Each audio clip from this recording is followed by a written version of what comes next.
Iso va'z qila boshladi va ayta boshladi: "Tavba qil, chunki osmon shohligi yaqin. Kim o'z hayotiga yopishib olsa, uni yo'qotadi. Lekin kim men uchun jonidan voz kechsa, uni topadi.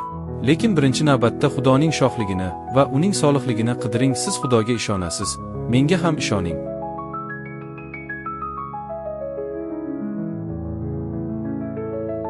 Qayta tugilmagan kishi Xudoning shohligini ko'ra olmaydi. Suvdan tugilmagan va ruh Xudoning shohligiga kira olmaydi. Tanadan tugilgan narsa tana, ruhdan tugilgan narsa esa ruhdir. Siz qayta tugilishingiz kerak.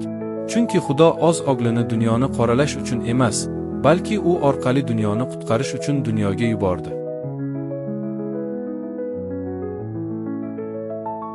Chunki Xudo dunyoni shunchalik sevganki, u o'zining yagona tugilgan oglini berganki, unga ishongan kishi halok bo'lmasligi, balki abadiy hayotga ega bo'lishi kerak. Kim unga ishonsa, hukm qilinmaydi, lekin kim ishonmasa, allaqachon hukm qilinadi, chunki u yagona tugilgan Xudoning ogli nomiga ishonmaydi. Va qoralash shunday, bu yorug'lik dunyoga keldi va odamlar yorug'likdan ko'ra zulmatni ko'proq sevishdi, chunki ularning ishlari yomon edi. Yovuzlik qilgan har bir kishi uchun uning asarlari tanbeh bo'lmasligi uchun yorug'likdan nafratlanadi va nurga kelmaydi.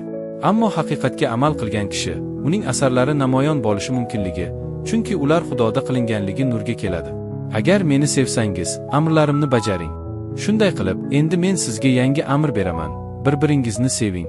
Men seni sevganimdek, bir-biringizni sevishing kerak.